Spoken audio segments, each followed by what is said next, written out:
இருப்பீங்கன்னு நினைக்கிறேன். எஸ்,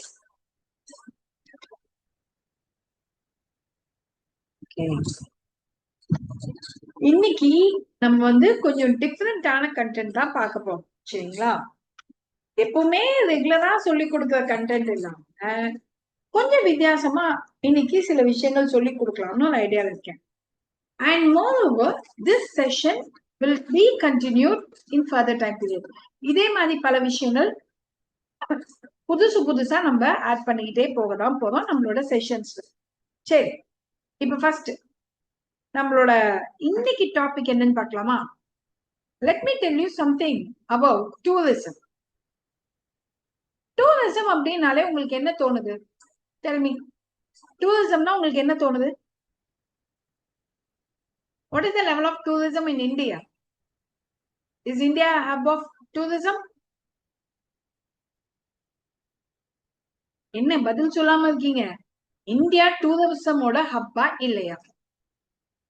இன்னைக்கு நான் சொல்லி கொடுக்கறத மட்டும் நீங்க நல்லா பாத்துக்கிட்டீங்கன்னா மெயின்ஸுக்கு உங்களுக்கு தேவையான கண்டென்ட் கண்டிப்பா யூஸ் ஆகும். Exactly, medical tourism is quite very famous. Okay, வேற ஏதாவது பல ஹெரிட்டேஜ் சைட் தமிழ்நாட்டுல இந்தியால இருக்கா? அப்போ அதை வச்சு பார்க்கும் போதும் டூரிசம் இஸ் குவைட் இம்பார்ட்டன்டா. அண்ட் டூரிசம் நம்மளோட ஜிடிபிக்கும் கான்ட்ரிபியூட் பண்ணிட்டு இருக்கா? அப்ப இது எல்லாத்தையும் பேஸ் பண்ணி நம்ம கொஞ்சம் பார்க்க வேண்டிய எசென்சியாலிட்டி இருக்கா? இப்போ உங்களுக்கு தோணும், மேம் எவ்வளவோ செக்டார் இருக்கு, நம்ம ஏன் மேம் டூரிசம் பத்தி பார்க்கணும் அப்படின்னு உங்க மைண்ட் தோணும். நம்ம பட்ஜெட்ல வேற பல இன்ஜின்ஸ் ஆட் பண்ணாங்களா இந்த வாட்டி? அந்த இன்ஜின்ல ஒரு இன்ஜின் நமக்கு டூரிசமா இல்லையா? Is it yes or not? இப்ப அதனால உங்களுக்கு டூரிசம் சம்பந்தப்பட்ட இன்ஃபர்மேஷன் தான் நான் இன்னைக்கு சொல்லி கொடுக்க போறேன். அதுக்கு முன்னாடி என்ன பத்தி தெரியாத ஸ்டூடெண்ட்ஸ்க்கு என்ன பத்தி ஒரு சின்ன introduction கொடுத்துடுறேன். Myself, Yugaselvi Gopinath, the head of Yugas Academy, and I really have an experience of 16 plus years training students for both UPSC and TNPSC. I really have the privilege of teaching students for all the competitive examination. And இன்னும் சொல்லணும்னா mostly all the premier அகாடமிஸ்ல தான் நான் work பண்ணியிருக்கேன். And இப்போ நான் தனியா பண்ணிட்டு இருக்கேன். ஓகேங்களா? அண்ட் மெயினா என்னோட குட்டி ஸ்டோரி பல பேருக்கு பிடிக்கும். உங்கள சிலர் கூட அந்த குட்டி ஸ்டோரி ஃபாலோவரா இருக்கலாம். சரி, இப்போ ரீசெண்டா நம்மளோட NITI Aayog rethinking home stay navigating policy pathway அப்படின்னு ஒரு ரிப்போர்ட்டை சப்மிட் பண்ணாங்க. எப்பவுமே யூபிஎஸ்சிக்கு படிக்கும் போதும் சரி, டிஎன்பிஎஸ்சிக்கு படிக்கும் போதும் சரி, இப்ப ஸ்டேட் லெவல்ல ஏதாவது ரிப்போர்ட் சப்மிட் பண்ணாலோ இல்ல யூபிஎஸ்சிக்கு படிக்கும் போது யூனியன் லெவல்ல இருக்கக்கூடிய பிளானிங் கமிஷன்ஸ், அதாவது யூனியன் லெவல்ல இருக்கக்கூடிய பிளானிங் கமிஷன் என்று நமக்கு நித்தி ஆயோக், இந்த மாதிரி ஏஜென்சிஸ் ஏதாவது ரிப்போர்ட் சப்மிட் பண்ணா கண்டிப்பா அதை கவனிச்சு பார்க்கணும். அண்ட் ஆல்ரெடி நான் சொன்னேன், நம்மளோட பட்ஜெட்ல one of key factor was tourism. அப்படி பார்க்கும்போது ரிப்போர்ட் கொடுத்திருக்காங்களே நித்தி ஆயோக், இதை விட்டுட்டு நம்ம போக முடியுமா? அது ஆகஸ்ட் மாசம் கொடுத்திருக்காங்க பட்ஜெட்டுக்கு அப்புறமா. சரி, இப்போ இத பார்க்கும்போது உங்களுக்கு இதுல ஒரு வேர்ட் ஒன்று புரிஞ்சிருக்கும், ஹோம் ஸ்டே. ஆமாவா இல்லையா? இப்போ உங்களுக்கு மைண்ட்ல என்ன தோணி இருக்கும்னா, something called home stay. Home ஸ்டேனா வீட்டுல தங்குறது, இது மட்டும் நமக்கு புரிஞ்சிருக்கும். பட் இதுக்கும் நித்தி ஆயோக் கொடுத்த இந்த ரிப்போர்ட்டுக்கும் எல்லாத்துக்கும் என்னதான் மேம் சம்பந்தம்? இன்னைக்கு நான் உங்களுக்கு என்ன எலாபரேட் பண்ணணும், இதை மட்டும் நீங்க பெர்ஃபெக்ட்டா நோட்ஸ் எடுத்து வச்சுக்கிட்டீங்கன்னா ஒரு மெயின்ஸ்க்கான கொஸ்டினுக்கு நீங்க தயாராயிடலாம். ஓகே, சரி. இப்போ இந்த ரிப்போர்ட்டை இவங்க யார் கூட கொலாபரேட் பண்ணிருப்பாங்க பாருங்க, with internet and mobile association of India, IAMAI அப்படின்றவங்களோட கொலாபரேஷனோட தான் இந்த ரிப்போர்ட்டை நம்ம நித்தி ஆயோக் பப்ளிஷ் பண்ணிருப்பாங்க. Now let us see what is a homestay. நம்ம இந்தியால டூரிசம்ன்றது ஒரு பயங்கரமான காஸ்ட்லியான செக்மெண்ட். அதுவும் சில முக்கியமான டூரிஸ்ட் டெஸ்டினேஷன்லாம் நம்ம போவே முடியாது, போனா பயங்கர காஸ்ட்லியா இருக்கும். அதனால நம்ம என்ன பண்ணுவோம், ஒரு பட்ஜெட் ஃபேமிலியா இருந்தா போயிட்டு அங்க தங்கறதுக்கெல்லாம் இவ்வளவு செலவாகுது, சரி வேண்டாம் அப்படின்னு விட்டுருவோம். பட் இந்த ஹோம் ஸ்டேனா என்னன்னா, home stay is a tourist accommodation run by the local family in their own residence. அப்ப அவங்க வீட்லயே ஒரு சின்ன, அதாவது ஹோட்டல்னு அமைக்காம ஒரு ஃபேமிலி வீட்லயே ஒரு ரூம் பிஜிக்கு அலோகேட் பண்ற மாதிரி ரெசிடென்சியை டூரிஸ்டுக்கு அலோகேட் பண்ணுவாங்க. Visitors can stay in the host home. Usually 1 to 6 rooms will be there and share their daily life, food and culture. அப்போ நம்ம அங்க இருக்கக்கூடிய லோக்கல் பீப்புளோடயே தங்கி அவங்க உணவை சாப்பிட்டு அவங்க கலாச்சாரத்தை நம்ம பகிர்ந்துப்போம். சரி, இதுதான் ஹோம் ஸ்டே வேர்டுக்கான மீனிங். இது எப்படி நமக்கு பெனிஃபிட்டா இருக்கும் சொல்லுங்க பார்க்கலாம். Tell me how it good benefit us. ஒன்னு, எக்கனாமிக்கலா இருக்குமா? Yes or not? ஏன்னா ரொம்ப பணம் செலவு பண்ண வேண்டிய எசென்சியாலிட்டி இருக்காதா ஹோட்டலுக்கெல்லாம்? அண்ட் டெய்லி அவங்க சமைக்கிற ஃபுட்ல நமக்கும் கொஞ்சம் கொடுக்கும் போது நமக்கும் மோஸ்ட்லி எக்கனாமிக்கல் அண்ட் அங்க இருக்கக்கூடிய லோக்கல் ஃபுட்ஸ் நம்ம டேஸ்ட் பண்றதுக்கு ஒரு ஆப்பர்ச்சுனிட்டி கிடைக்குமா? அண்ட் நம்ம நாட்டோட யூனிட்டி பாலிட்டி சைட்ல பார்த்தா ஆப்வியஸ்லி நாட்டோட யூனிட்டி டைவர்சிட்டி இது எல்லாமே நம்ம லேர்ன் பண்றதுக்கு ஒரு சான்ஸா இருக்குமா? Yes or not? See my dears, இது எப்பவுமே நான் உங்களுக்கு எடுக்கிற கிளாஸை விட இது கொஞ்சம் வித்தியாசமான கிளாஸ். ஆனா ரொம்ப முக்கியமான கிளாஸ். உங்களுக்கு இது புரியலன்னா தயவு செஞ்சு புரியல மேம் எனக்கு இன்னொரு வாட்டி ரிப்பீட் பண்ணுங்கன்னு சொல்லுங்க. ஆனா don't hesitate to ask me. இது புரிஞ்சுதா? எங்கேயுமே கரண்ட் அஃபேர்ல இந்த டாபிக் எல்லாம் சொல்லி கொடுக்க மாட்டாங்க. இது எதுக்கு நீங்க படிக்கிறீங்கன்னு கூட புரிஞ்சுக்காம படிப்பீங்க. But I want to elaborate this. Okay fine. Okay, இப்ப நெக்ஸ்ட் ஒன் பாருங்களேன். ஆல்ரெடி கோவால ஒரு பாலிசி போட்டிருந்தாங்க. சாரி, கோவால ஒரு பாலிசி போட்டிருந்தாங்க. அதுல they defined homestay as a owner occupied home with 2 to 6 guest room. நம்ம வீட்லயே ஒரு 5-6 கெஸ்ட் ரூம் கட்டி விட்டுட்டு அந்த கெஸ்ட் ரூம்ல நம்ம வரக்கூடிய கெஸ்ட தங்க வச்சு நம்ம அவங்களுக்கு நம்மளோட ஃபுட்டை ஷேர் பண்ணுவோம். இது கோவா, உத்தரகண்ட் இங்கெல்லாம் ஒரு பாலிசியாவே ஸ்டேட் கவர்மெண்ட் கொண்டு வந்தாங்க. இதுல முக்கியமான விஷயம் என்னன்னா, எதுக்கு சட்டனா நம்ம இவ்ளோ முக்கியத்துவம் கொடுத்தோம்னா, இங்க பாத்தீங்களா 2024ல இருந்து 2034 அதாவது அடுத்த 10 வருஷத்துக்குள்ள the tourism sector in India is going to be the major contributor ன்னு ரிப்போர்ட் சொல்லுது. கிட்டத்தட்ட 21 lakhs in 2024 நம்ம செலவு பண்ணிருக்கோம். அண்ட் 2034க்குள்ள செலவுல கான்ட்ரிபியூட் பண்ணிருக்கு. அண்ட் 2034க்குள்ள டபுள் த டைம் நமக்கு ஜிடிபிக்கு கான்ட்ரிபியூட் பண்ணும்னு சில ரிப்போர்ட் சொல்லுது. சில ரிப்போர்ட்ல எஸ்பெஷலி நம்ம நித்தி ஆயோகோட ரிப்போர்ட். இந்த மாதிரி ஸ்டாட்டிஸ்டிக்ஸ் ஏதாவது நான் கொடுத்தா இதெல்லாம் கண்டிப்பா நோட் பண்ணி வச்சுக்கோங்க. மெயின்ஸ்ல நீங்க மார்க் ஸ்கோர் பண்ணணும்னா whether it is TNPSC or UPSC இந்த டேட்டாஸை வச்சுதான் நீங்க மார்க் ஸ்கோர் பண்ண முடியும். ஃபர்ஸ்ட். ரெண்டாவது, டூரிசம் நமக்கு எம்ப்ளாய்மெண்ட்டை கிரியேட் பண்ணுமா? உதாரணத்துக்கு ஒரு ரிமோட் வில்லேஜ் இருக்கு, ஆனா அது ரொம்ப அழகான வில்லேஜ்னு வச்சுப்போம். அங்க பல டேம் இருக்கு, ரிவர் இருக்கு. ஆனா அது யாருமே இப்ப கூட கொஞ்ச நாளைக்கு முன்னாடி ஒரு பர்டிகுலர் லொகேஷனை பிரபலப்படுத்தினார் ஒரு கேரக்டர், ஞாபகம் இருக்கா? வாட்ஸ் தட் ஏங்க அப்படின்னு கட்டி ஒரு person. I'm not sure with that place name. Koomampatti. Exactly. இப்போ இந்த கூமாம்பட்டியை யோசிச்சு பாருங்களேன். அது யாருமே பார்க்காத ஒரு இடம், ஆனா அதை பிரபலப்படுத்தினாங்க. அப்போ பிரபலப்படுத்தும் போது அங்க இருக்கக்கூடிய லோக்கல் பீப்புளுக்கு எம்ப்ளாய்மெண்ட் ஜெனரேட் ஆகுமா? அண்ட் டூரிஸ்ட் ஸ்பெண்டிங் நமக்கு டொமஸ்டிக் லெவல்லையும் சரி இன்டர்நேஷனல் லெவல்லையுமே நமக்கு இந்தியாவுக்கு வருவாங்களா? அண்ட் இது எல்லாத்தையும் விட இதனுடைய சிக்னிபிகன்ஸ் என்னன்னா, tourism is a tariff exempt. It generate foreign exchange and offset economic shocks. அப்ப என்ன சொல்றாங்கன்னா, நமக்கு டூரிசம்க்கு டாரிஃப் எக்ஸம்ஷன் கொடுக்கும் போது ஃபாரின் எக்ஸ்சேஞ்ச் கரன்சி நிறைய ஃபாரின் டூரிஸ்ட் இந்தியாவுக்கு வரும்போது நமக்கு ஃபாரின் எக்ஸ்சேஞ்ச் அதிகமாகுமா? இதனால நமக்கு நாடு டெவலப்மெண்ட் ஆகிறதுக்கான சான்சஸ் அதிகமா? Yes or not? சரி, இப்போ நம்ம ஃபீச்சர்ஸ் ஆஃப் ஹோம் ஸ்டேவை பார்க்கலாம். Immense cultural experience. நம்ம அவங்களோட கல்ச்சரை, ஃபுட், ஃபெஸ்டிவல், கஸ்டம்ஸ் இதெல்லாம் அவங்க வீட்டுக்குள்ளேயே உட்கார்ந்து அனுபவிக்க ஒரு சான்ஸா. Personalised service, host guided activity. அதாவது அங்க இருக்கக்கூடிய லோக்கல் கைட் நமக்கு எல்லாத்தையும் சுத்தி காமிப்பாரா? நம்ம யார் வீட்டுல தங்குவோமோ அவரே சுத்தி காமிச்சிருவாரா? Flexible, informal, home like atmosphere. நமக்கு இது ரொம்ப பிளெக்சிபிளா இருக்கும், ரொம்ப இன்ஃபார்மல். அதாவது ஃபார்ம்லாம் புக்கிங் பண்ணணும், இப்படி பண்ணணும் அப்படி பண்ணணும்னு இல்லாம ஜஸ்ட் ஓவர் அ கால் நம்ம புக் பண்ணா போதும். நம்ம வீட்டுல எப்படி இன்னைக்கு காலையில இதை சமைச்சு கொடுங்க அப்படின்னு கேட்கற மாதிரி நம்ம கொடுக்கலாம், கேட்கலாம். ஒரு ஃபேமிலிக்கான அட்மாஸ்பியர் நமக்கு கிரியேட் ஆகுமா? எஸ். எஸ்பெஷலி இதுக்கான பெஸ்ட் எக்ஸாம்பிள் பாருங்களேன், டார்ஜிலிங். இந்த சிட்டாங் வில்லேஜ் அப்படின்றது டார்ஜிலிங்ல இருக்கக்கூடிய ஒரு ரொம்ப அழகான இடம். அங்க டீ கல்டிவேஷன் அந்த லோக்கல் லைஃப் ஆஃப் த பீப்புள அவங்க கூடவே தங்கி நம்ம கவனிக்க இந்த ஹோம் ஸ்டே ரொம்ப எஃபெக்டிவா சப்போர்ட் பண்ணுச்சு. ஃபைன். இப்போ இந்த ஹோம் ஸ்டேவினுடைய சிக்னிபிகன்ஸ் நமக்கு கண்டிப்பா தெரியும். சிக்னிபிகன்ஸ்னா என்ன? why it is important. அதான significance நமக்கு. Yes. Economic boost. Do you accept this?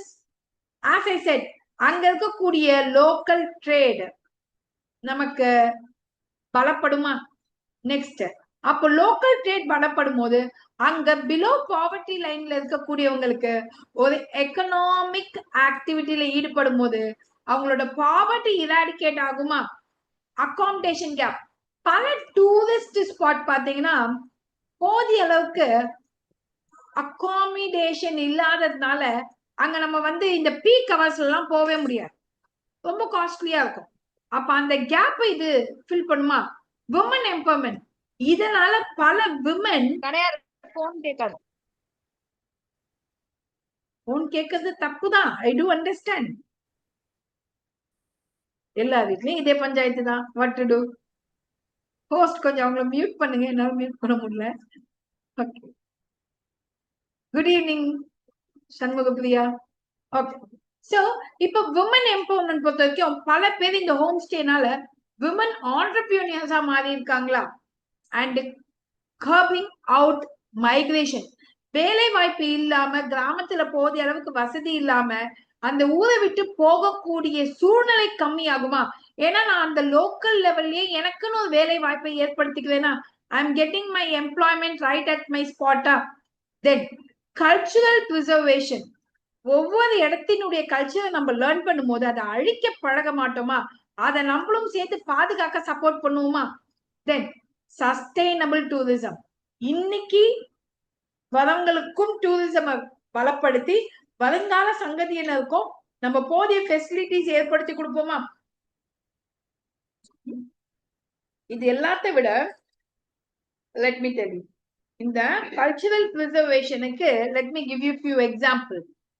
இந்த கல்ச்சுரல் பிரிசர்வேஷனுக்கு கதகளி ஆஃப் கேரளா அண்ட்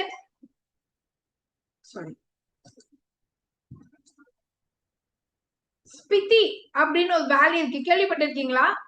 இந்த ஸ்பிதி வேலி கேள்விப்பட்டிருக்கீங்களா நீங்க? Do you remember this Spiti Valley? இல்லையா? ஓகே, இந்த ஸ்பிதி வேலியில பாத்தீங்கன்னா அங்க மொனாஸ்டிக் கல்ச்சர்னு ஒண்ணு இருக்கு.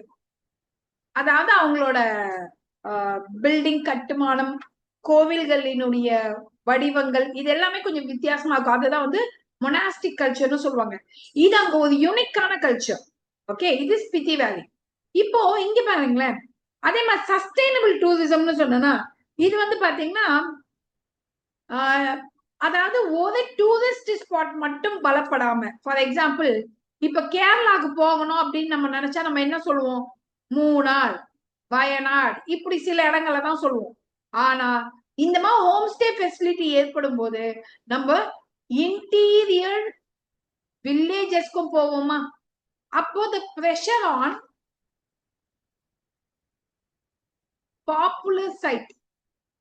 பாப்புலர் சைட்டின் மீது ஏற்படக்கூடிய பிரஷர் நமக்கு கம்மி ஆகுமா?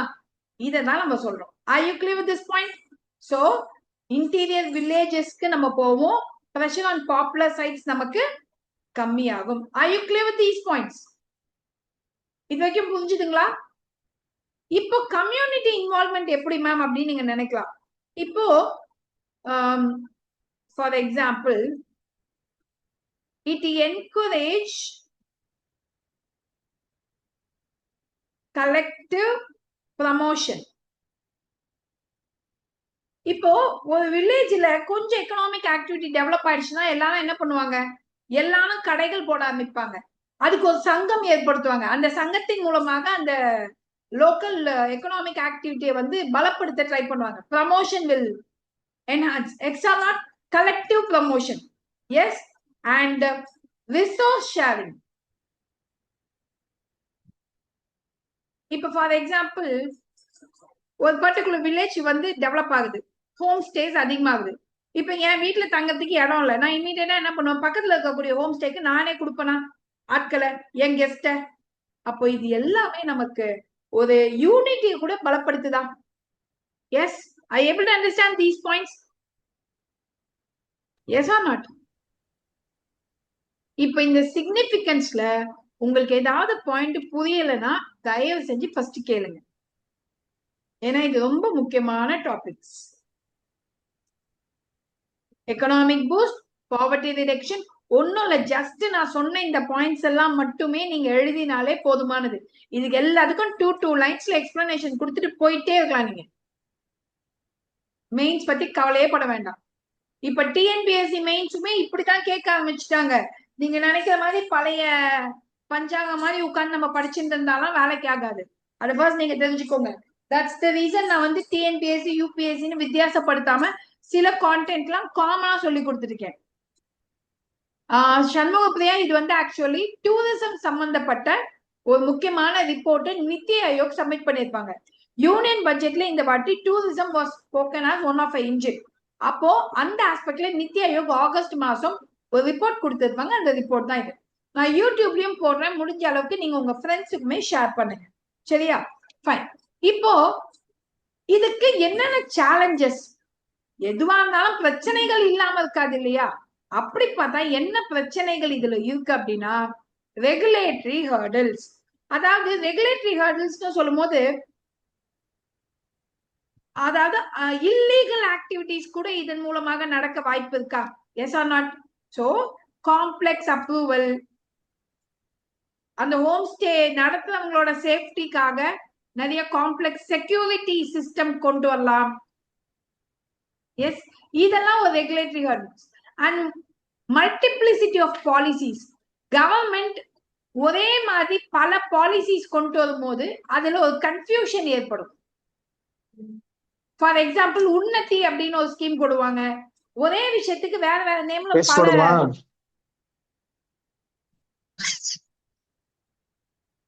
மணிகண்டன்.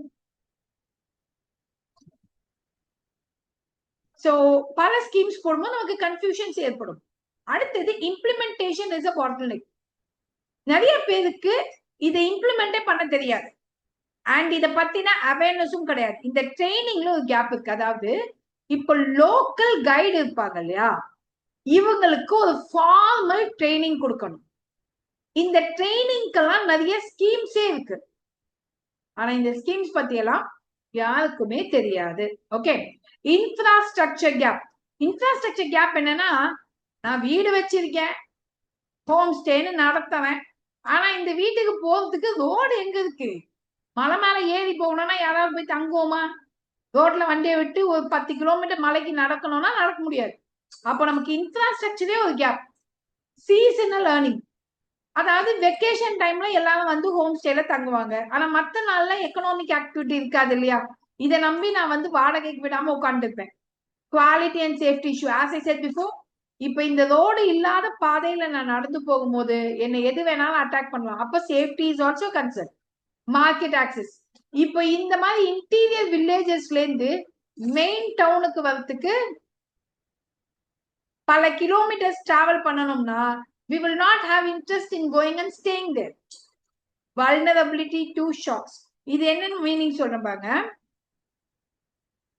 அதாவது இந்த கோவிட் இந்த மாதிரி பேண்டமிக் போது ஏற்படக்கூடிய பாதிப்பு இவங்களுக்கு அதிகமா இருக்கும். ஏதாவது பேண்டமிக்ஸ் வந்தா அதனுடைய இம்பாக்ட் வந்து will be more on these people. And social issue என்னன்னா, இப்பவுமே risk of cultural dilution. For example, சில ட்ரைப்ஸ் இருப்பாங்க, எங்க வீட்டுக்குள்ள வெளியாட்கள் எல்லாம் தங்க வச்சா எங்க கலாச்சாரத்துக்கு எடுத்து விட்டுருவாங்க, நாங்க சேர்த்துக்க மாட்டோம்னுவாங்க. அப்ப அதுவுமே ஒரு பிரச்சனை தானே? Yes or not? So these are the challenges in this homestay type of tourism. Clear? Upcoming mains-லயோ அல்லது ப்ரிலிம்ஸ்லயே இதை பேஸ் பண்ணி கொஸ்டின்ஸ் கேட்கலாம். நெக்ஸ்ட். சரி, இப்ப இதுக்கு என்னதான் மேம் வழி?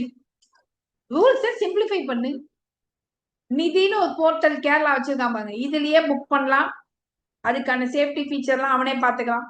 Awareness and training. For example, awareness and ட்ரைனிங்க்கு கேரளால ஹேட்ஸ் மாடல் அப்படின்னு ஒண்ணு இருக்கு. This create awareness about these homestay and training is also provided to the local guide. Market and connectivity. இது என்னன்னு பாத்தீங்கன்னா புக்கிங் போர்ட்டல் அண்ட் ஏதாவது இஷ்யூஸ் இருந்துச்சுன்னா அந்த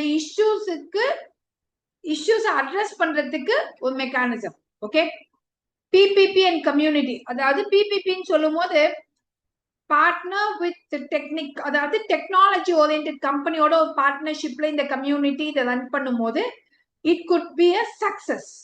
ஆமாவா இல்லையா? இப்போ கம்பெனி வந்து சொல்றான், நான் வந்து இந்த வில்லேஜை வந்து டூரிஸ்ட் ஸ்பாட்டா மாத்தறேன், ஆனா இந்த கம்யூனிட்டி எல்லாம் என் கூட கான்ட்ராக்ட் சைன் பண்ணணும்ட்டு. It could be sustainable focus. Sustainable ஃபோக்கஸ்னா like eco practices like rainwater harvesting,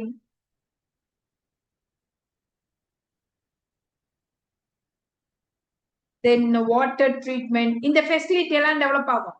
for example சொல்லணும்னா சில ஊர்கள்ல எல்லாம் இப்ப வரைக்குமே சானிடேஷன் ஃபெசிலிட்டியே இருக்காது. ஆனா இந்த ஹோம் ஸ்டே ஃபெசிலிட்டி எல்லாம் கொண்டு வரும்போது கொஞ்சம் கொஞ்சமா அங்க சானிடேஷன், கனெக்டிவிட்டி, வாட்டர் லைன்ஸ் இதெல்லாம் டெவலப் ஆகுமா? Next, global model. பல நாடுகள் இதுக்கு உதாரணம், லைக் மலேசியா, ஜப்பான், இங்கெல்லாம் பாத்தீங்கன்னா இந்த மாடல்ஸ் இருக்கு. And data and monitoring. இப்ப புக் பண்ணவங்க என்ன ஆனாங்க ஏதானாங்க நம்ம மானிட்டர் பண்ணிக்கிட்டே இருப்போமா? And inclusive tourism.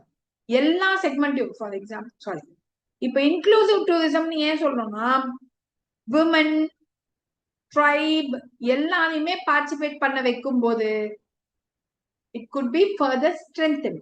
அப்ப இதெல்லாம் பண்ணா, அதாவது இப்போ இது வந்து 1 or 2 பிளேசஸ்ல தான் இதெல்லாமே நடக்குது. ஆனா இது எல்லா இடத்துலயுமே நடந்துச்சுன்னா to be a success. Okay, நிறைய லேட் கமர்ஸ் இருக்கீங்க போல இருக்கே. ஃபைன். இன்னைக்கு நடக்கிற டாபிக் வந்து இட் இஸ் அபவுட் டூரிசம். அந்த டூரிசம்ல ஹோம் ஸ்டே அப்படின்னு ஒரு ப்ராஜெக்ட், அதை பத்தின report Niti Aayog August month submit பண்ணிருக்காங்க. இந்த மாதிரி ஏதாவது ரிப்போர்ட் இண்டிசஸ் எல்லாம் சப்மிட் பண்ணா அது நமக்கு எக்ஸாம்க்கு ரொம்ப முக்கியம். அதனால நம்ம இப்ப அதை பார்த்துட்டு இருக்கோம்.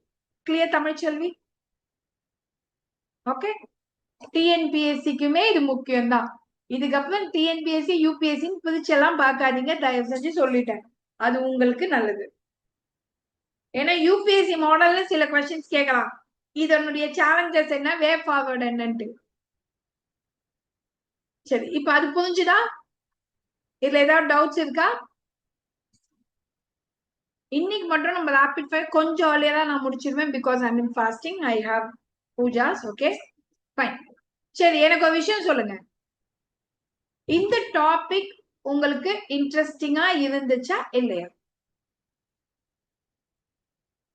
Because based on your interest only, I have planned to further take it further or to discuss this.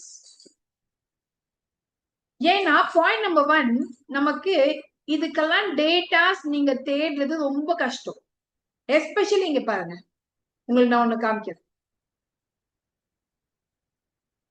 இந்த டேட்டாஸ் இருக்குல்ல, இந்த டேட்டாஸை இப்படியே நீங்க மெமரைஸ் பண்ணிக்கிட்டா போதும்.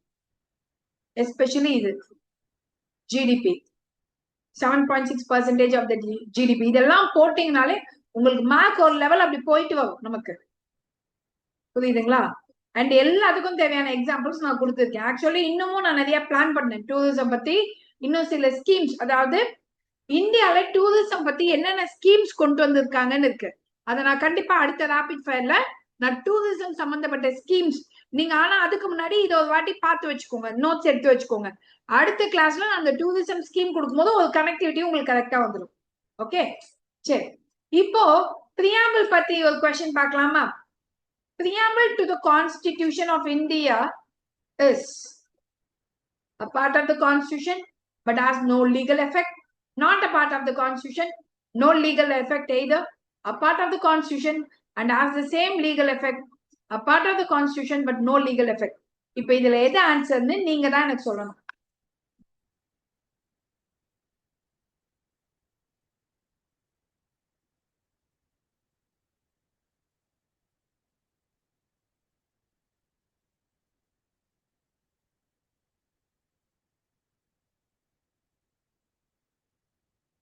ஆன்சர் படிச்சுப்பாங்க.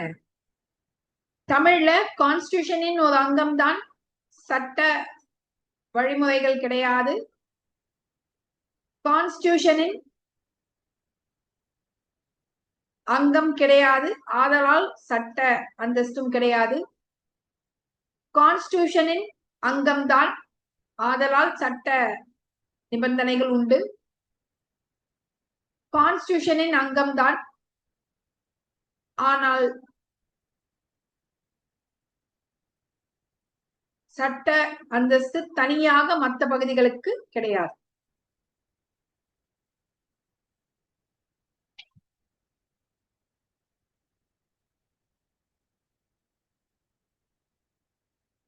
இப்ப இந்த கொஸ்டின்ல இது ரொம்ப யூனிக்கான கொஸ்டின். நான் அதனால இந்த கொஸ்டின் உங்களுக்கு போட்டேன். கண்டிப்பா பி கிடையாது, சி கிடையாது, நீங்க கண்டுபிடிச்சிருப்பீங்க. ஆனா இப்ப நமக்கு எங்க குழப்பம் ஏற்படும்னா, ma'am part of the constitution ரெண்டுத்துலயுமே சொல்லியிருக்கு, okay, and has no legal எஃபெக்ட்னு ரெண்டுத்துலயுமே சொல்லியிருக்கு. ஆனா இண்டிபெண்டன்ட்லி ஆஃப் அதர் பார்ட்ஸ் அப்படின்னா என்ன மேம் அர்த்தம்? இப்ப ஏவா டியா ஆன்சர்? இதான் நமக்கு குழம்பு. இந்த மாதிரி கேள்விகள் கேட்கும் போது கொஞ்சம் நிதானமா ஆன்சர் பண்ணணும். இப்ப ஃபார் எக்ஸாம்பிள் மணிகண்டன் எடுத்தோன்னு டக்குன்னு ஏவ போட்டீங்க, கரெக்டா மணிகண்டன்? பிரியாம்பிள் இருக்கக்கூடிய எந்த ஒரு பகுதிக்கும் லீகல் எஃபெக்ட் கிடையாது. ஓகேங்களா? இண்டிபெண்டன்ட்லி ஆஃப் அதர் பார்ட்ஸ் அப்படின்னா மற்ற பகுதிகளை தனித்து இதுக்கு எஃபெக்ட் உண்டான்னு கேட்டா கிடையாது. ஆனா பிரியாம்பிள் அடிப்படையா வச்சு மற்றத நம்ம இம்ப்ளிமெண்ட் பண்றோமா இல்லையா? ஃபார் எக்ஸாம்பிள் பிரியாம்பிள் இருக்கக்கூடிய ஈக்குவாலிட்டியை கை காமிச்சுதானே ஃபண்டமெண்டல் ரைட்ஸ்ல ஒரு சட்டத்தை போடும்போது நம்ம அதுக்கு வேலிடிட்டி கொடுக்கணும். ஏதேனும் குழப்பங்கள் ஏற்பட்டா பிரியாம்பிள கை காமிச்சுதானே மற்ற பார்ட்ஸ நம்ம இம்ப்ளிமெண்ட் பண்றோம். எஸ், அதனால நம்ம இதுக்கு டி கேன்சல் பண்ணுவோம். இது வந்து ரொம்ப டெக்னிக்கலா யூபிஎஸ்சில கேட்ட ஒரு question. Okay, so independently of other parts தான் மற்ற பார்ட்டியுமே. அப்ப பிரியாம்பிள் இருக்கக்கூடிய வார்த்தைகள் இந்த கான்ஸ்டிடியூஷன்ல எங்க இருந்தாலுமே இம்ப்ளிமெண்ட் பண்ண முடியாதா அப்படின்னு கேட்டா கிடையாது. அதர் பார்ட்ஸ்ல இருக்கிறத இம்ப்ளிமெண்ட் பண்ணலாம். ஓகே, ஆனா அந்த பார்ட்ஸ சேர்த்துக்காம இண்டிபெண்டா இம்ப்ளிமெண்ட் பண்ண முடியுமானா பண்ண முடியாது. No legal effect independently. இதை மட்டும் கை காமிச்சு இம்ப்ளிமெண்ட் பண்ண முடியுமானா பண்ண முடியாது. ஆனா மத்த பார்ட்ஸோட சேர்த்து பண்ண முடியும்ன்றதுதான். But has no legal effect independently of other parts. புரியுதுங்களா? இது புரியலன்னா கேளுங்க. மத்த பகுதிகளோட தனிச்சு பார்த்தா இதுக்கு வேலிடிட்டி கிடையாது. Ma'am can you again option D? Yes Manikandan, அததான் சொல்லிட்டு இருக்கேன். மத்த பார்ட்ஸோட தனித்து இதுக்கு லீகல் எஃபெக்ட் கொடுத்தா இதுக்கு லீகல் எஃபெக்ட் கிடையாதுன்னு சொல்றாங்க. It has no legal effect independently of other parts. Other பார்ட்ஸை விட்டு தனியா பார்த்தா இதுக்கு லீகல் எஃபெக்ட் கிடையாதுன்னு சொல்றாங்க. கரெக்ட் தானே? இப்ப புரிஞ்சுதுங்களா மணிகண்டன்? இன்னும் குழம்பிதான் இருக்கா? Next. Which one of the following objective is not embedded in the preamble to the Constitution of India? சொல்லுங்க. இதுக்கு ஆன்சர்? இது ரொம்ப சிம்பிளஸ்ட் யூபிஎஸ்சி கொஸ்டின். அப்ப நீங்களே பாருங்க, நம்ம ஒரு டாபிக் நல்லா படிச்சுட்டோம்னா அவங்க எப்படி கேட்டாலும் நம்ம ஈஸியா போடலாம். புரியுதுங்களா? எக்கனாமிக் லிபர்ட்டி, நமக்கு liberty of thoughts, expression and belief, இது மூணுமே பிரியாம்பிள்ல சொல்லியிருக்கு. எக்கனாமிக் லிபர்ட்டி எல்லாம் சொல்லல. எக்கனாமிக் ஈக்குவாலிட்டி, எக்கனாமிக் ஜஸ்டிஸ் தான் சொல்லியிருக்கு பிரியாம்பிள். புரியுதா? எஸ், சரி. The mind of the makers of the Constitution of India is reflected in which of the following? பாருங்க, இதெல்லாம் ஒரு கொஸ்டினா நமக்கு? சொல்லுங்க. இதெல்லாம் கொஸ்டினான்றது ஈஸியா போடலாம். பட் இதுக்கு அடுத்து நான் ஒண்ணு கேட்க போறேன், அங்கதான் நமக்கு இருக்கும். சொல்லுங்க. What is answer for this?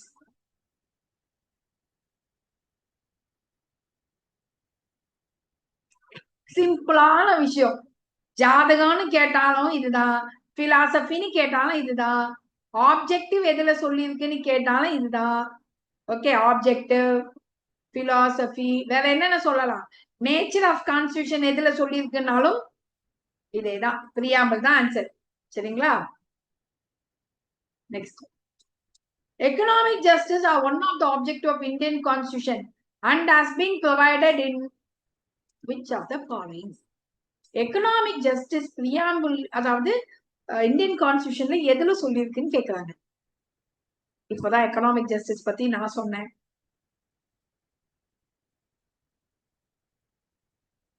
இப்ப நான் சொல்ற விஷயத்த நல்லா ஞாபகம் வச்சுக்கோங்க. நமக்கு டெமோக்ரஸில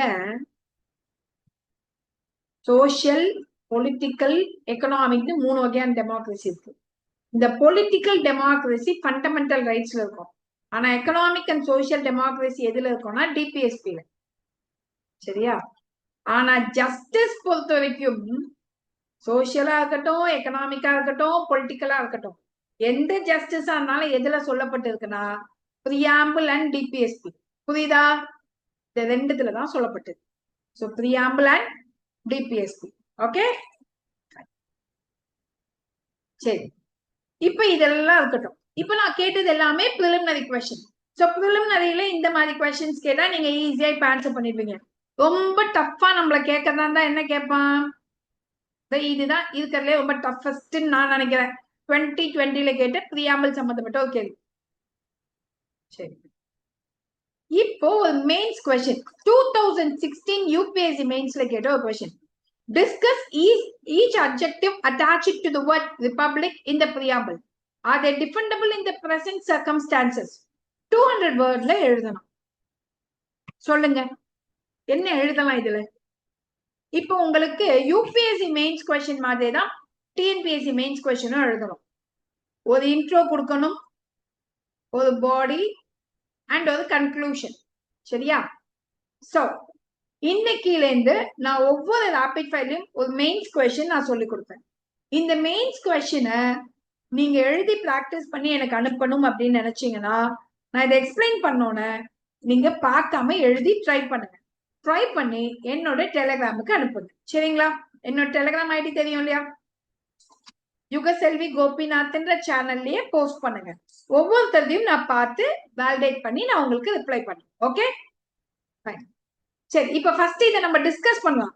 இப்ப நீங்க இந்த கொஸ்டினை எக்ஸாம் ஹால்ல பாக்குறீங்க, என்ன எழுதுவீங்க? What will you write about this question? Tell me. ஒரு இன்ட்ரோ எழுதணும், 200 வேர்ட்ஸ் தான், அதுக்கு மேல எழுதக்கூடாது. ஃபாஸ்டர், எனக்கு வேற ஃபாஸ்டிங் டைம் ஆகுது. இன்ட்ரோ அபவுட் பிரியாம்பிள் என்னன்னு எழுதுவீங்க சண்முக பிரியா? எத்தனை லைன் எழுதுவீங்க இன்ட்ரோ? ஒரு 5-6 லைன். இன்ட்ரோ அபவுட் பிரியாம்பிள்னா ஸ்டேட்மெண்டா சொல்லுங்க, என்னன்னு எழுதுவீங்க?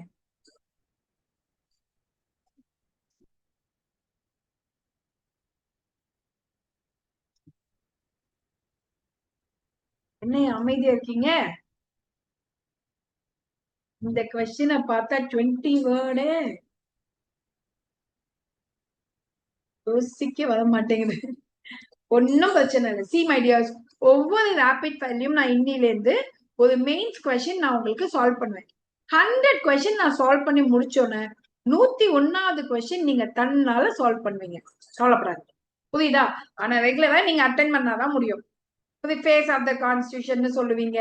Okay, sovereign, social, secular, democratic, republic, elected head, okay, that exhibit the ideology about Indian constitution and the constitutionalists. Okay, very good. சரி, இப்ப பாடியில எது எழுதுவீங்க? பாடியில are they defendable in the present circumstances அப்படின்னு கேட்டிருக்காங்க. இப்ப நமக்கு என்ன பாயிண்ட்னா, மேம் இதுல மேல இருக்கிறது கொஸ்டினா கீழே இருக்கிறது கொஸ்டினா மேம்னு உங்களுக்கு தோணும். நமக்கு ஆக்சுவலி ரெண்டுமே கொஸ்டின் தான். இப்ப நான் உங்களுக்கு இதை பத்தி எக்ஸ்பிளைன் பண்றேன். ஏன்னா எனக்கு கொஞ்சம் டைம் ஆகுது, அதனால நான் இப்ப எக்ஸ்பிளைன் பண்ணிட்டு உங்களுக்கு டைமும் கொடுக்குறேன். நீங்க எழுதி என்னோட டெலிகிராம் ஐடி இருக்குல்ல, சேனல் இருக்குல்ல, அந்த சேனல்லயே போஸ்ட் பண்ணுங்க. அப்பதான் நான் இம்மீடியட்டா அதை ரீபோஸ்ட் பண்றது எனக்குமே ஈஸியா இருக்கும். Okay, with the comments. சரி மை டியர்ஸ், இப்ப இந்த மாதிரி கொஸ்டின் கேட்டா discuss about the adjective attached with the word republic in the preamble. அப்ப ஃபர்ஸ்ட் என்ன பண்ணுங்க, பிரியாம்பிள் பத்தி ஒரு 1 லைன் எழுதணும். மோஸ்ட்லி ஒரு கோட்ஸோட ஸ்டார்ட் பண்ணுங்க. ஃபார் எக்ஸாம்பிள், யாராவது இது ஹாரோஸ்கோப் ஆர் ஐடி கார்டு அப்படின்லாம் சொல்லியிருப்பாங்களா, இந்த மாதிரி கோட்ஸை சொல்லிட்டு preamble is a very important and a guiding principle of our constitution அப்படின்னு சொல்லிட்டு அதுக்கு அடுத்து மிஸ் பண்ணாம it has a word called sovereign, social, secular, democratic and republic. இததான் ஃபர்ஸ்ட் இன்ட்ரோடக்ஷன்ல எழுதும். அதுக்கடுத்து அதாவது ஃபர்ஸ்ட் லைன் இது, 2வது லைன் இது, 3வது லைன் என்ன, வாட் இஸ் ரிபப்ளிக்ன்றத ஒரு ஷார்ட்டா எக்ஸ்பிளைன் பண்ணும். ஆனா நான் என்ன சொல்றேன்னா, நீங்க அங்க கூட எக்ஸ்பிளைன் பண்ண வேணாம் ரிபப்ளிக்க. சரியா? இப்ப இவன் என்ன கேட்டிருக்கான், அட்ஜெக்டிவ்னு ஏதோ ஒரு வார்த்தை கேட்டிருக்கான் மேம். அட்ஜெக்டிவ்னா ஒன்னும் இல்ல, இந்த ரிபப்ளிக்ன்ற வார்த்தைக்கு முன்னாடி இருக்கக்கூடிய இந்த வார்த்தைகள் தான் அட்ஜெக்டிவ் ஆஃப் ரிபப்ளிக். அப்ப இந்த பாடியில ஒவ்வொரு வார்த்தையா எக்ஸ்பிளைன் பண்ணிட்டு எக்ஸ்பிளைன் பண்ணும் போதே ஒரு 2 லைன்ஸ்ல எக்ஸாம்பிள் கொடுக்கணும். For example democracy. இப்ப கூட நம்ம வந்து நான் உங்களுக்கு ஆல்ரெடி கிளாஸ்ல சொல்லி கொடுத்துருப்பேன் நம்ம பிளஸ் ஸ்டூடெண்ட்ஸ்க்கெல்லாம். தட் இஸ் ரிகால் அப்படின்றது இந்தியால கிடையாதுன்னு நினைச்சிட்டு இருப்போம். டைரக்ட் டெமோக்ரஸில ரிகால் லோக்கல் கவர்மெண்ட்ல லோக்கல் கவர்மெண்ட் எலெக்ஷன்ல பயன்படுத்தி இருக்கோம்னு சொல்லியிருக்கேன். அப்ப இந்த எக்ஸாம்பிள் எல்லாம் போட்டு இன்னமும் டெமோக்ரஸி நம்ம எத்தனை சேலஞ்சஸ் இருந்தாலும் டெமோக்ரஸி சிறப்பாக செயல்படுத்தி கொண்டிருக்கிறோம். நம்ம சாவரின் தான், என்னதான் யூஎன்ல நம்மளும் ஒரு சிக்னேட்டரியா இருந்தாலும் நம்ம எந்த விதத்திலும் நம்மளோட சாவர்ஜினிட்டியை நம்ம சரண்டர் பண்ணல. சோசியலிஸ்ட், ஆமா பெர்ஃபெக்ட் சோசியலிசம் இல்லை என்றாலும் நம்ம வந்து சோசியலிஸ்டிக் பிரின்சிபலை இப்பவும் ஃபாலோ பண்ணிருக்கோம். அதுக்கு ஒரு எக்ஸாம்பிள், அதுக்கு என்ன எக்ஸாம்பிள் சொல்லலாம்? சோசியலிஸ்டிக் பிரின்சிபலுக்கு ஒரே செக்டா பிரைவேட் அண்ட் பப்ளிக் இருக்குமா? எஸ். இதெல்லாத்தையும் எக்ஸ்பிளைன் பண்ணிட்டு கன்க்ளூஷன்ல even though we have a lot of challenges, in spite of the challenges, we still use all the adjective words of the preamble effectively to hold the constitutional value. Constitutional value பாதுகாக்கிறதுக்காக இப்போதைக்கும் பல சேலஞ்சஸை தாண்டி நம்மளோட preamble words அழகாக செயல்படுத்தி கொண்டிருக்கிறோம் அப்படின்னு கன்க்ளூஷன்ல முடிச்சு விட்டுறோம். இப்ப புரிஞ்சுதா? ஏன்னா இந்த கேள்வி என்ன, ஜஸ்ட் டிஸ்கஸ், அவ்வளவுதான். அவன் கிரிட்டிக்கலி இவாலுவேட்லாம் கேட்கல. இப்ப கூட நமக்கு இங்க டிஃபெண்டபிள் அப்படின்ற வேர்டு இருக்கிறதுனாலதான் நம்ம என்ன பண்றோம், இப்ப கரண்ட் எக்ஸாம்பிள்ஸ் கொடுக்க சொல்றேன் நான் உங்களை. சோ ஒவ்வொரு ரேபிட் ஃபயர்லயும் இந்த மாதிரி ஒரு கொஸ்டினை நான் உங்களுக்கு எலாபரேட் பண்றேன். இங்க பாருங்க, இன்ட்ரோ அபவுட் தி பிரியாம்பிள், அடுத்து பாடியில இது எல்லாத்தையும் எக்ஸ்பிளைன் பண்ணிட்டு வித் ரீசன்ட் எக்ஸாம்பிள், கன்க்ளூஷன்ல பாசிட்டிவா முடிக்கணும். In spite of the challenges yet the philosophy is maintained in a defendable manner அப்படின்னு முடிச்சு விட்டணும். புரிஞ்சுதா? Are you all clear so far? So these are our students who cleared. அது உங்களுக்கே தெரியும், இன்னும் பல ஸ்டூடெண்ட்ஸ் இருக்காங்க, அவங்களையும் அப்ப காமிக்கிறேன். UPSC batch demo is getting started on November 1, the next batch, and TNPSC PCM admission is going on. Classes is starting on November 1. இத பத்தின further information வேணும்ன்றவங்க மிஸ் பண்ணாம இந்த நம்பர் காண்டாக்ட் பண்ணுங்க. அண்ட் என்னுடைய அன்அகாடமி, மனிதநேயம் ஆர் ஆரம் ஸ்டூடெண்ட் ஆர் என்னுடைய YouTube ஃபாலோவரா இருந்தா மிஸ் பண்ணாம 30th என்ரோல் பண்ணிட்டு அந்த டிஸ்கவுண்ட் அவைல் பண்ணிக்கோங்க. சரிங்களா? இப்ப ஏதாவது டவுட்ஸ் இருக்கா உங்களுக்கு? எக்ஸாம்பிள் எப்படி கொடுக்கணும் மேம்? ஃபார் எக்ஸாம்பிள் ராஜேஷ், இப்போ நான் சொன்னேன் இல்லையா, சோசியலிஸ்ட் எஜுகேஷன் எடுத்துக்கோங்க. பிரைவேட் ஸ்கூலும் இருக்கு, கவர்மெண்ட் ஸ்கூலும் இருக்கு. S or not? கவர்மெண்ட் ஸ்கூல்ல நம்ம பல ஸ்கீம்ஸ் கொண்டு வந்து பிரைவேட் ஸ்கூலுக்கு ஈக்குவலா இப்ப நீட் கொண்டு வந்தோம். எவ்ரிஒன் ஆர் நாட் அஃபோர்டபிள்னு சொல்லும் போது நீட் ட்ரைனிங்க கவர்மெண்டே கொடுத்தாங்களா? இப்படி ஓகேங்களா? இந்த மாதிரி எக்ஸாம்பிள்ஸ் நம்ம பிரிச் பண்ணணும். இந்த மாதிரி சில எக்ஸாம்பிள்ஸ். Exactly mixed economy. செக்யூலருக்கு ரொம்ப ஈஸியா எக்ஸாம்பிள் எழுதிடலாம் நம்ம. யூசிசிஏ செக்யூலரிசம் இப்ப ரீசெண்ட் எக்ஸாம்பிளா எடுத்துக்கோங்க. மேக்சிமம் நமக்கு வந்து ரீசெண்ட் எக்ஸாம்பிள் கிடைக்கலன்ற பட்சத்துல பழைய எக்ஸாம்பிள் எழுதலாம். பாசிபிள் இருந்தா ரீசெண்ட் எக்ஸாம்பிள கொடுத்துடலாம். யூசிசி உத்தரகண்ட் கொண்டு வந்து UCC is a live example.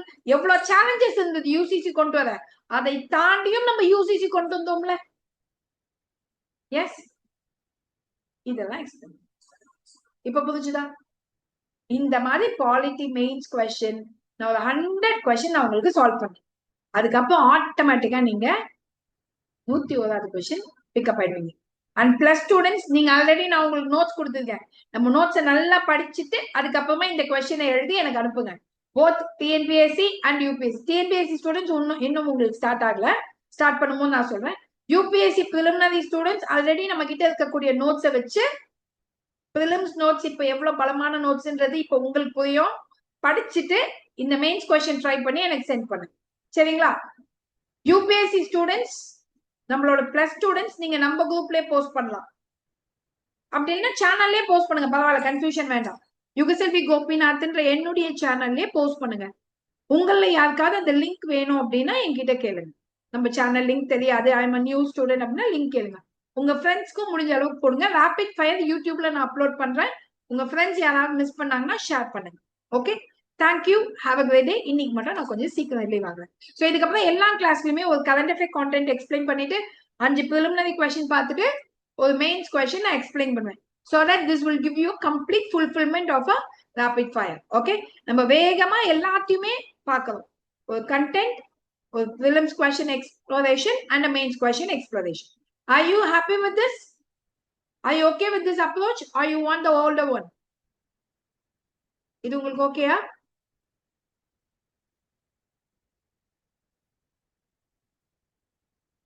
Okay. Thank you. Have a great day. Again, I'll catch you. Bye-bye.